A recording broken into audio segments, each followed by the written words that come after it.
नमस्कार सभी साथियों को, जय हिंद, वंदे मातरम। कैसे हैं आप लोग? हमें उम्मीद है कि आप सब बहुत ही अच्छे होंगे। दीपक लक्ष्य यूट्यूब चैनल के प्लेटफॉर्म पे आप सभी लोगों का हार्दिक स्वागत, अभिनंदन है। हम आप सभी के मध्य में लेकर के उपस्थित हो चुके हैं हिंदी साहित्य इतिहास के बड़े ही महत्वपूर्ण वैकल्पिक प्रश्नों की श्रृंखला को लेकर, जो आप सभी के लिए UP TGT, PGT, KVS, NBS, DSSB, EMRS, UP GIC, LT, GDC और भारतवर्ष की सभी प्रतियोगी परीक्षाओं में आपके लिए महत्वपूर्ण साबित होंगे। तो आप सभी एक बार सेशन को लाइक, कमेंट कर शेयर कर दीजिए और हमारे चैनल के ऊपर पहली बार आए हो तो सब्सक्राइब कर लीजिएगा, बेल आइकन दबा लीजिएगा, जिससे आपको भी ऐसी ही महत्वपूर्ण कक्षाओं का नोटिफिकेशन मिलता रहेगा। तो चलिए हम शुरुआत करते हैं आज के महत्वपूर्ण पहले प्रश्न के साथ में। देवनागरी लिपि का विकास क्रम क्या है?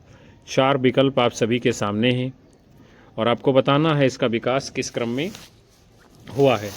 और इम्पॉर्टेंट प्रश्न आप सभी के सामने है, कई बार पूछा गया। तो आपका जवाब विकल्प बी है विद्यार्थियों, तो राइट माना जाएगा। यानी पहले ब्राह्मी लिपि, फिर जो है गुप्त लिपि, उसके बाद में कुटिल लिपि और उसके बाद में देवनागरी लिपि विकसित होती है। फिर जो है भारत की प्राचीन लिपियों को 2 वर्गों में बांटा गया है। कितने वर्गों में? 2 वर्गों में बांटा गया। कौन कौन से? एक है ब्राह्मी, दूसरा है खरोष्ठी लिपि। फिर जो है ब्राह्मी लिपि की विकास यात्रा को हम लोग देखते हैं। तो इसके 2 भाग होते हैं, उत्तरी ब्राह्मी लिपि और दक्षिणी भाग ब्राह्मी लिपि जो है। और दक्षिणी से जो है कन्नड़ लिपि, कलिंग लिपि, पश्चिमी लिपि, ग्रंथ लिपि, मध्य प्रदेशी लिपि विकसित होती है। और उत्तरी से गुप्त लिपि, गुप्त से कुटिल लिपि और सिद्ध मातृका लिपि विकसित होती है। और फिर शारदा लिपि, देवनागरी लिपि विकसित होती है। और जो महत्वपूर्ण बात आपके लिए है, दक्षिण भारत में देवनागरी को नंद नागरी कहा जाता है। ये कई बार पूछा गया प्रश्न आपके सामने है, इम्पॉर्टेंट तथ्य है। और देवनागरी लिपि में हिंदी भाषा के अतिरिक्त मराठी, संस्कृत, नेपाली, कोंकणी, बोडो, डोगरी इत्यादि भाषाएं लिखी जाती हैं। और ये भी पूछा गया कंटेंट है एग्जाम में कई बार कि कौन सी लिपियां देवनागरी में लिखी जाती, कौन सी भाषाएं। फिर अगला प्रश्न आपके सामने है, हिंदी में अनुनासिक व्यंजनों की संख्या कितनी है? 3, 4, 5, 6 विकल्प आपके सामने है। बताना है आपको सही उत्तर क्या होगा। तो अनुनासिक व्यंजनों की संख्या कितनी है आप सब जानते हो, 5 है। यानी विकल्प सी आप लोगों का राइट आंसर माना जाएगा। कौन कौन से हैं 5 अनुनासिक व्यंजन? तो अंगा, इया, अड़ा, ना, मा, ये जो क्या है 5 आपके अनुनासिक व्यंजन है। फिर उसके बाद में अगला प्रश्न आप सभी के सामने है, गोविंद बल्लभ पंत की अध्यक्षता में संयुक्त संसदीय राजभाषा समिति का गठन कब किया गया है? और मोस्ट इम्पॉर्टेंट प्रश्न आप सभी के समक्ष है, 1951, 1953, 1955, 1957। गोविंद बल्लभ पंत की अध्यक्षता में संयुक्त संसदीय राजभाषा समिति का गठन कब किया गया है? तो आपका सही उत्तर क्या होगा इस प्रश्न के लिए? यानी विकल्प डी 1957 आपका सही जवाब होगा। संविधान के अनुच्छेद 344 के खंड 4 के अनुसार सितंबर 1957 में 30 सदस्यों की, जिसमें 20 लोकसभा के सदस्य थे, 10 राज्यसभा के थे, संसदीय राजभाषा समिति का गठन किया। इसे राजभाषा आयोग की सिफारिशों की जांच कर अपनी राय राष्ट्रपति के समक्ष प्रस्तुत करनी थी। तत्कालीन गृह मंत्री श्री गोविंद बल्लभ पंत जी की अध्यक्षता में गठित इस समिति ने 8 फरवरी 1959 को राष्ट्रपति के समक्ष अपना प्रतिवेदन प्रस्तुत किया था। फिर अगला प्रश्न आप सभी के सामने है, बुंदेली बोली की उपबोलियां कौन सी हैं? भुक्सा, संडीली, बंगराही, कठेरिया, डांगी, माथुरी। और अगले विकल्प हैं आपके भदौरी, बनाफरी, खटोला, लरिया, खलौटी, खलताही। प्रश्न एक बार पुनः, बुंदेली बोली की उपबोलियां कौन सी हैं? तो आपका सही जवाब इस प्रश्न के लिए क्या होगा विद्यार्थियों? विकल्प सी आपका राइट आंसर माना जाएगा। कौन सा? विकल्प सी सही जवाब है। बुंदेली जो है पश्चिमी हिंदी वर्ग की उपबोली है।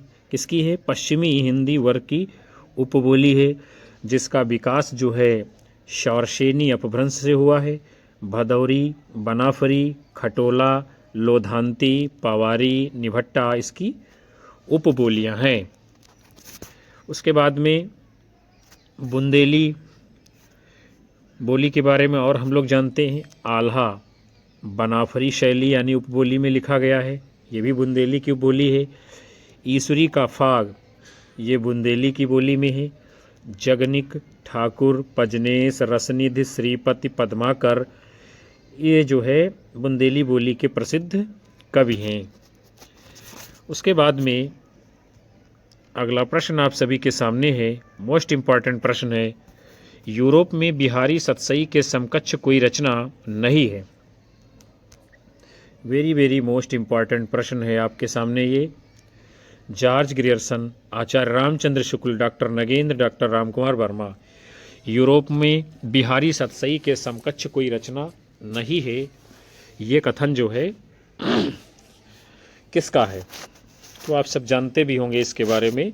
आपका सही उत्तर है विकल्प ए। डॉक्टर जॉर्ज अब्राहिम ग्रियर्सन कहते हैं कि यूरोप में बिहारी सतसई के समकक्ष कोई रचना नहीं है। फिर हम लोग आगे बढ़ते हैं। बिहारी सतसई के संबंध में अन्य विद्वानों के महत्वपूर्ण कथन। एडविन ग्रीव्ज महोदय कहते हैं बिहारी को शब्दों का चतुर प्रयोक्ता।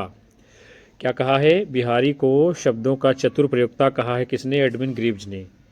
बिहारी सतसई को पदम सिंह शर्मा शक्कर की रोटी कहते हैं। मिश्र बंधु क्या कहते हैं? इस रचना में कविरत्न ने मानो समुद्र कूजे में बंद कर दिया हो। इस रचना में कविरत्न ने मानो समुद्र कूजे में बंद कर दिया हो, मिश्र बंधु ये बात कहते हैं। उसके बाद में जॉर्ज ग्रियर्सन बिहारी को भारत का थॉम्पसन कहते हैं। मोस्ट इम्पॉर्टेंट है आपके लिए। जॉर्ज ग्रियर्सन बिहारी को भारत का थॉम्पसन कहते हैं। बलदेव उपाध्याय बिहारी को दोहों का बादशाह कहते हैं। राधाचरण गोस्वामी बिहारी की तुलना पीयूष मर्षि मेघ यानी घनश्याम से करते हैं। और तीनों बातें आपके लिए मोस्ट इम्पॉर्टेंट हैं, इसलिए बिल्कुल अपने ध्यान में रखना है फिट करके। फिर अगला प्रश्न आप सभी के सामने है। लोग कबीर आदि भक्तों को ज्ञानाश्रयी, निर्गुणिया आदि कहते हैं। वे प्राय भूल जाते हैं कि निर्गुणिया होकर भी कबीरदास भक्त हैं और उनके राम वेदांतियों के ब्रह्मा की अपेक्षा भक्तों के भगवान अधिक है। कथन किसका है? और ये भी मोस्ट इम्पॉर्टेंट प्रश्न है आपके सामने। आचार्य रामचंद्र शुक्ल, परशुराम चतुर्वेदी, हजारी प्रसाद द्विवेदी, नंद दुलारे वाजपेयी। कथन एक बार फिर से हम लोग देख लेते हैं। लोग कबीर आदि भक्तों को ज्ञानाश्रयी, निर्गुणिया आदि कहते हैं। वे प्रायः भूल जाते हैं कि निर्गुणिया होकर भी कबीरदास भक्त हैं और उनके राम वेदांतियों के ब्रह्मा की अपेक्षा भक्तों के भगवान अधिक हैं। और मोस्ट इम्पॉर्टेंट प्रश्न आप सभी के सामने है। तो आप जानते हैं कबीरदास की सबसे ज़्यादा पक्ष किसने लिया है, वकालत किसने की है? तो आचार्य हजारी प्रसाद द्विवेदी। और यही आपका सही जवाब होगा। आचार्य हजारी प्रसाद द्विवेदी जी का ये कथन है कबीरदास जी के विषय में, जो अपनी पुस्तक कबीर ने प्रस्तुत किया है। आचार्य हजारी प्रसाद द्विवेदी जी के अन्य जो है कबीरदास के संदर्भ में महत्वपूर्ण कथन आपके सामने रख रहे हैं।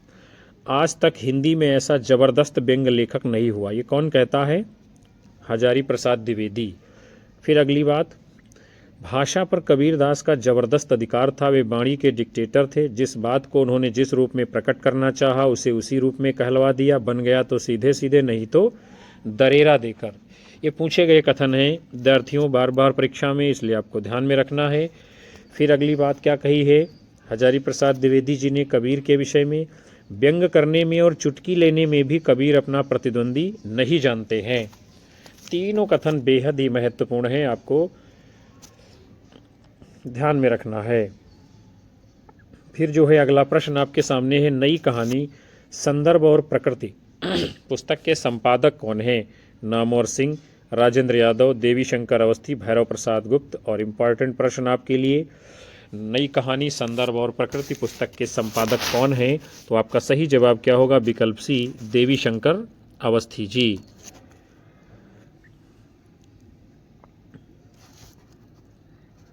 विवेक के रंग, रचना और आलोचना, आलोचना और आलोचना, आलोचना का द्वंद्व, ये देवी शंकर अवस्थी जी के अन्य आलोचनात्मक ग्रंथ हैं। विवेक के रंग, रचना और आलोचना, आलोचना और आलोचना, आलोचना का द्वंद्व, ये सभी ग्रंथ किसके हैं? देवी शंकर अवस्थी जी के। उसके बाद में नामवर सिंह जी की महत्वपूर्ण रचनाएं हैं। परीक्षा कोई भी हो भारतवर्ष की, नामवर सिंह की रचनाओं से जो है एक प्रश्न हर बार बनता ही है। हिंदी के विकास में अपभ्रंश का योग, छायावाद, कहानी नई कहानी, कविता के नए प्रतिमान, दूसरी परंपरा की खोज, और बड़े ही महत्वपूर्ण ये ग्रंथ हैं नामवर सिंह जी से। वहाँ से एक प्रश्न इनकी रचनाओं से अवश्य बनता है, इसलिए आपको ध्यान में रखना है। अगला प्रश्न आप सभी के सामने है, महाभारत के अंतिम अंश को आधार बनाकर लिखा गया नाटक कौन सा है? महाभारत के अंतिम अंश को आधार बनाकर लिखा गया नाटक, शक विजय, पहला राजा, कोणार्क, अंधायुग। आपको बताना है महाभारत के अंतिम अंश को आधार बनाकर लिखा गया नाटक कौन सा है। तो आप सभी जानते होंगे इसका सही जवाब क्या है? विकल्प डी, यानी अंधायुग जो है महाभारत के अंतिम दिन के ऊपर आधारित है ये गीत नाट्य। अंधायुग जो है लिखा किसने है? धर्मवीर भारती जी ने। ये गीत नाट्य है। इसकी रचना तो 1954 में होती है, लेकिन प्रकाशन 1955 में हुआ है। ये महाभारत के कथानक पर आधारित है। इसमें 5 अंक हैं, 8 भाग हैं। अश्वत्थामा, युयुत्सु, गूंगा भिखारी, बलराम, संजय, कृतवर्मा, विदुर, युधिष्ठिर, कृपाचार्य, गांधारी इसके जो है प्रमुख पात्र हैं। फिर उसके बाद में शक विजय नाटक के लेखक उदय शंकर भट्ट जी हैं। पहला राजा नाटक के लेखक जगदीश चंद्र माथुर जी हैं। कोणार्क नाटक लेखक किसका है? जगदीश चंद्र माथुर जी का है। हम सभी लोग अगले प्रश्न को देखते हैं। ये परीक्षा गुरु से भी 1 वर्ष पूर्व लिखा गया, लेकिन प्रकाशित न होने के कारण इसे प्रथम उपन्यास या परीक्षा गुरु से पूर्व लिखे जाने के श्रेय से वंचित रखा गया। ये कथन किस उपन्यास से संबंधित है? वामा शिक्षक, भाग्यवती, अमृत चरित्र, निस्सहाय हिंदू। इस प्रश्न को आप लोगों को ठीक से पढ़ना है और उत्तर बताना है। ये परीक्षा गुरु से भी पूर्व 1 वर्ष लिखा गया, लेकिन प्रकाशित न हो पाने के कारण इसे प्रथम उपन्यास या परीक्षा गुरु से पूर्व लिखे जाने के श्रेय से वंचित रखा गया। यह उक्त किस उपन्यास से संबंधित है? तो आपका सही जवाब क्या होगा साथियों? आपका उत्तर होगा विकल्प डी, यानी निस्सहाय हिंदू के बारे में बात की जा रही है।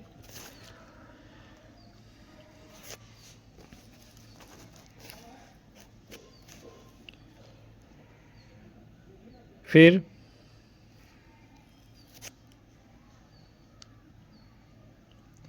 गोपाल राय जी क्या कहते हैं? निस्सहाय हिंदू के लगभग साथ साथ लाला श्रीनिवास दास का परीक्षा गुरु लिखा गया, पर परीक्षा गुरु 1882 में प्रकाशित हो गया, जबकि निस्सहाय हिंदू को प्रकाशित होने में 8 वर्ष यानी 1890 में प्रकाशित हुआ, 8 वर्ष लग जाते हैं। वामा शिक्षक उपन्यास के लेखक मुंशी ईश्वरी प्रसाद। वामा शिक्षक उपन्यास के लेखक कौन है? मुंशी ईश्वरी प्रसाद तथा कल्याण राय। और इस उपन्यास का प्रकाशन विद्या दर्पण छापाखाना मेरठ से हुआ। भाग्यवती 1877 पंडित श्रद्धाराम फिल्लौरी जी का उपन्यास है। फिर अगला प्रश्न है आप सभी के सामने, लक्षणामूला ध्वनि के भेद हैं, कौन कौन से हैं? कौन सा है? असंलक्ष्य क्रम ध्वनि, संलक्ष्य क्रम ध्वनि, अर्थांतर संक्रमित वाच्य ध्वनि, शब्द शक्त्यु उद्भाववाच्य ध्वनि। लक्षणामूला ध्वनि का भेद इनमें से कौन सा है? तो सही उत्तर आपका क्या होगा? विकल्प सी, अर्थांतर संक्रमित वाच्य ध्वनि। ये लक्षणामूला ध्वनि का भेद है, यानी कि प्रकार है। जिस ध्वनि के मूल में लक्षणा हो, अर्थात लक्ष्यार्थ से व्यंग्यार्थ की प्रतीत होती है, जहाँ व्यंग्यार्थ लक्ष्यार्थ पर आश्रित हो, उसे लक्षणामूला ध्वनि कहते हैं? क्या कहते हैं? लक्षणा मूलाधुन कहते हैं।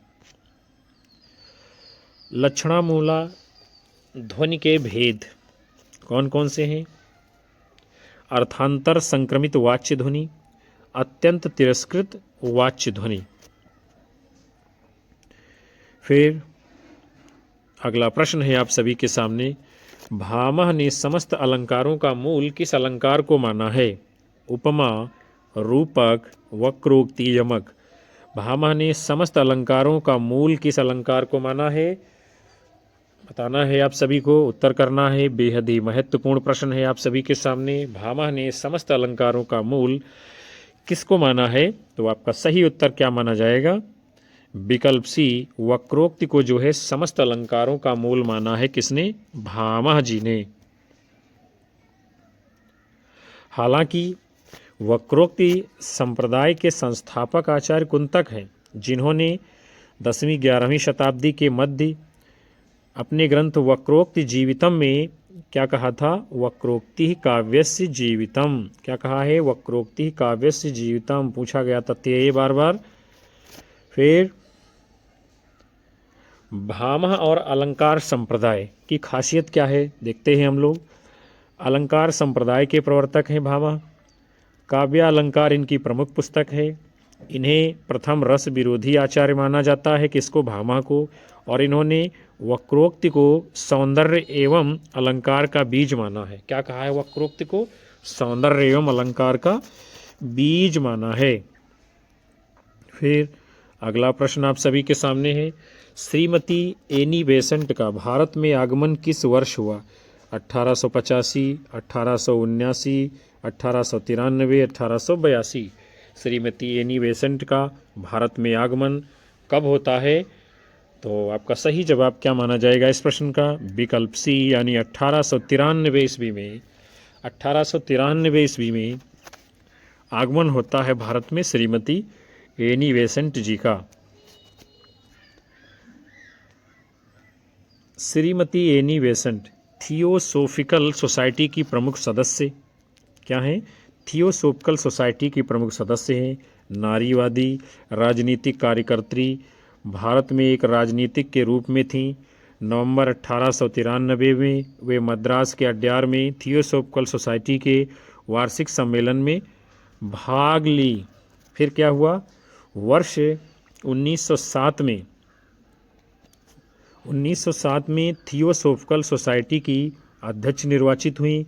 इन्होंने बाल गंगाधर तिलक के साथ मिलकर होम रूल लीग संघ की स्थापना की, यानी होम रूल लीग मतलब स्वराज संघ की स्थापना की। और 1933 में इनका देहावसान हो जाता है। हम लोग अगले प्रश्न को देखते हैं। निम्नलिखित में से किस चिंतक ने धर्म को शास्त्रार्थ का विषय न मानकर उसके मूल तत्व को अपने जीवन में अपनाकर विश्व को संदेश दिया है? राम मोहन राय, स्वामी दयानंद सरस्वती, रामकृष्ण परमहंस, केशव चंद्र सेन। तो क्या होगा इस प्रश्न का सही जवाब? निम्नलिखित में से किस चिंतक ने धर्म को शास्त्रार्थ का विषय न मानकर उसके मूल तत्व को अपने जीवन में अपनाकर विश्व को संदेश दिया है? तो आपका सही जवाब होगा विकल्प सी, यानी स्वामी रामकृष्ण परमहंस जी ने।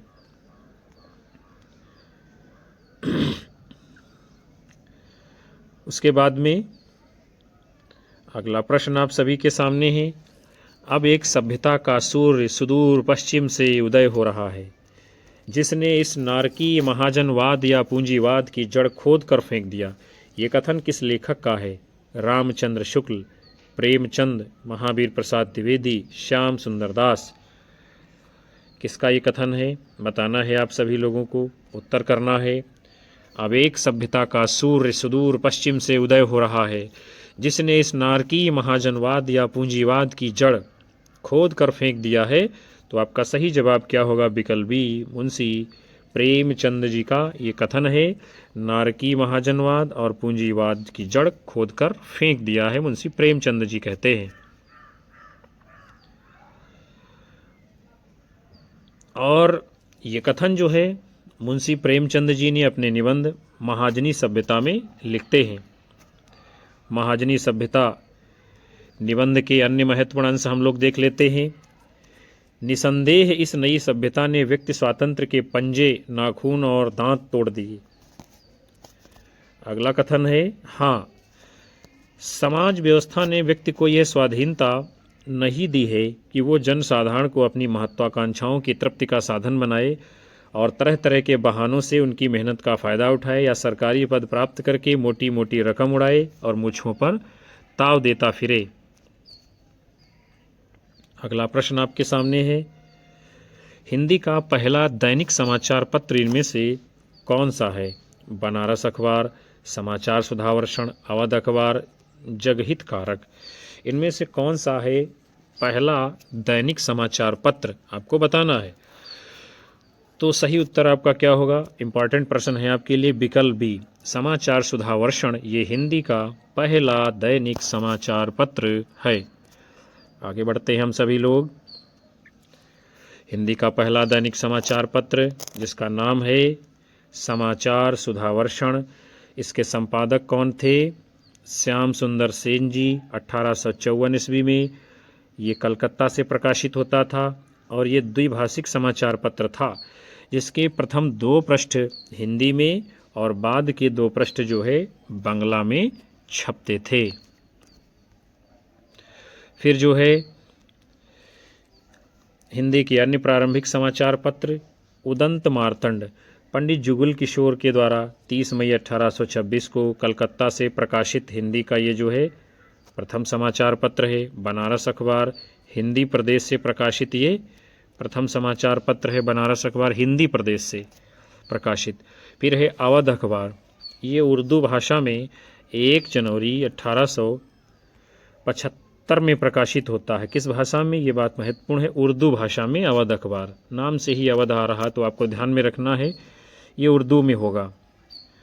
फिर जो है अगला प्रश्न है आप सभी के सामने, असाध्य वीणा कविता में प्रियंवद ने किसको वीणा का रचयिता मानकर याद किया है? धर्म कीर्ति, वज्र कीर्ति, कीर्तिप्रभ, आंभिक। असाध्य वीणा हिंदी जगत की शानदार कविता है। इसमें जो है प्रियंवद ने किसको वीणा का रचयिता मानकर याद किया है? तो आपका सही जवाब क्या होगा इस प्रश्न के लिए? विकल्प बी, वज्र कीर्ति को वीणा का रचयिता मानकर याद करते हैं प्रियंवद असाध्य वीणा कविता में। और असाध्य वीणा ये किसकी कविता है तो आप लोग जानते हैं। असाध्य वीणा अज्ञे जी की लंबी कविताओं में गिनी जाती है। यह वीणा उत्तराखंड के गिर प्रांतर से घने वनों में जहाँ तपस्या करते हैं ब्रह्मचारी, बहुत समय पहले आई थी। पूरा तो इतिहास न जान सके हम, किंतु सुना है वज्र कीर्ति ने मंत्र फूंक जिस अति प्राचीन किरीटी तर से इसे गढ़ा था। फिर असाध्य वीणा कविता की रचना अज्ञे ने 1957-58 में जापान प्रवास के बाद 1961 ईस्वी में अल्मोड़ा उत्तराखंड में रची। ये कविता उनके काव्य संग्रह आंगन के पार द्वार में संकलित है और ये कविता जो है चीनी जापानी लोक कथा के ऊपर आधारित है। चीनी जापानी लोक कथा पर, ये इम्पॉर्टेंट है, पूछा गया है चीनी जापानी लोक कथा पर। डायरेक्ट ये प्रश्न पूछा गया है कि किस कथा पर है, तो चीनी जापानी लोक कथा के ऊपर आधारित है। फिर अगला प्रश्न है आपके सामने, सूरदास का पद आयो घोष बड़ो व्यापारी किसकी ओर संकेतित है? कृष्ण, उद्धव, नंद, अक्रूर। इम्पॉर्टेंट प्रश्न है आपके लिए, हो सकता है आसान लग रहा हो लेकिन महत्वपूर्ण है। सूरदास का पद आयो घोष बड़ो व्यापारी किसकी ओर संकेत करता है ये? तो आप सब इसका उत्तर जानते हैं, विकल्प बी होगा, उद्धव की ओर जो है इसमें संकेत किया जा रहा है। इस पद में क्या है?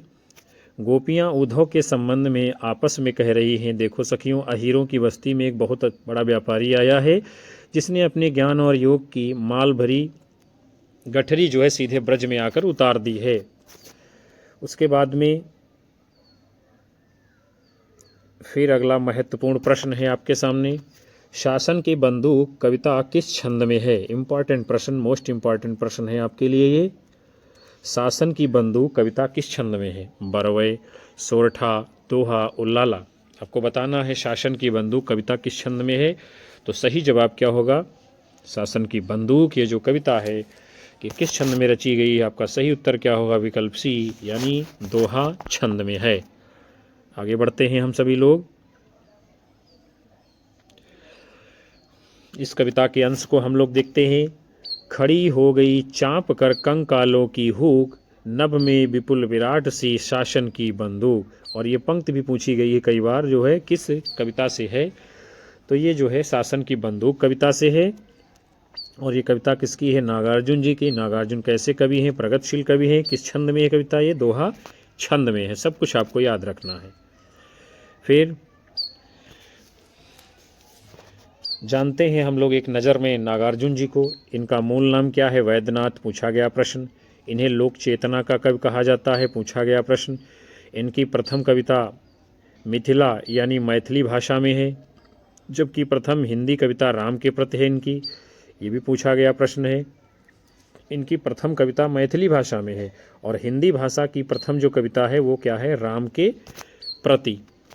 फिर नागार्जुन जी की महत्वपूर्ण कविताएं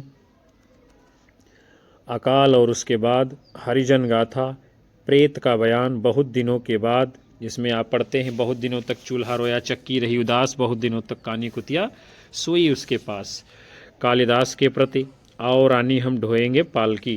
तो ये सभी महत्वपूर्ण कविताएं हैं नागार्जुन जी की। और यहाँ से भी एक कविता कहीं ना कहीं पूछ ही ली जाती है।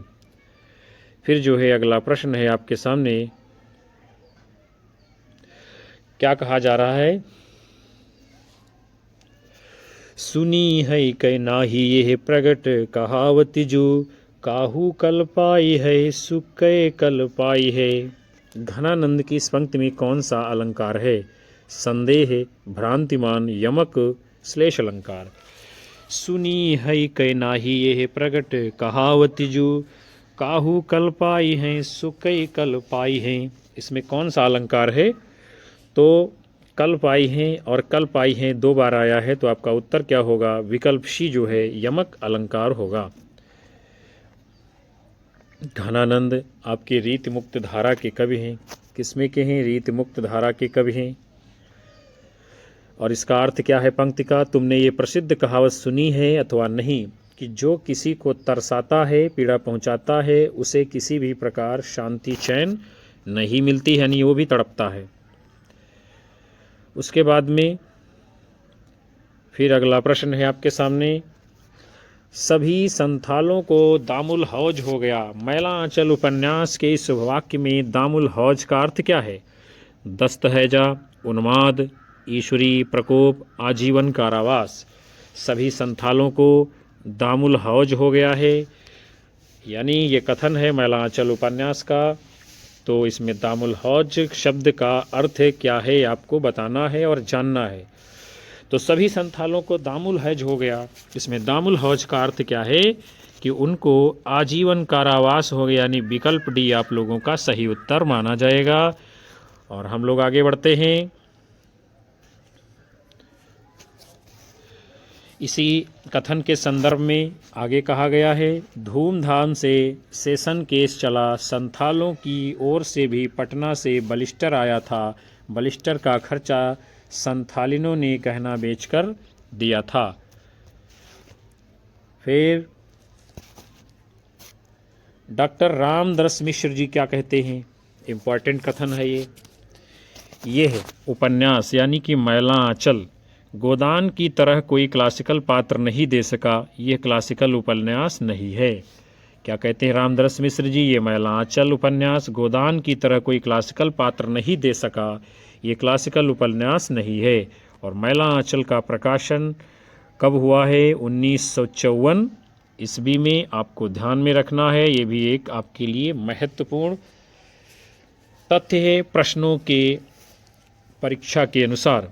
तो प्रिय विद्यार्थियों और साथियों, आज के इस खूबसूरत सेशन को हम यहीं पर विराम दे रहे हैं, जिसमें आप सभी लोगों ने हिंदी साहित्य इतिहास के महत्वपूर्ण प्रश्नों के मॉडल पेपर को देखा जाना समझा। हम उम्मीद कर रहे हैं ये सेशन आपके लिए कारगर साबित होगा, आपको पसंद आया होगा।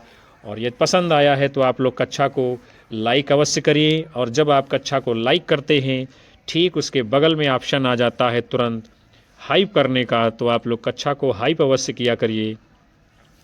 और उन सभी साथियों का तहे दिल से हार्दिक आभार जो अंत तक प्रतिदिन कक्षा को वॉच करते हैं। अपनी राय हमें कमेंट बॉक्स में दर्ज करें और हम आप सभी को मिलेंगे फिर से नए मॉडल पेपर के साथ। तब तक के लिए आप सभी को नमस्कार, जय हिंद, वंदे मातरम, बाय बाय, शुभ रात्रि आप सभी लोगों को, विद्यार्थियों।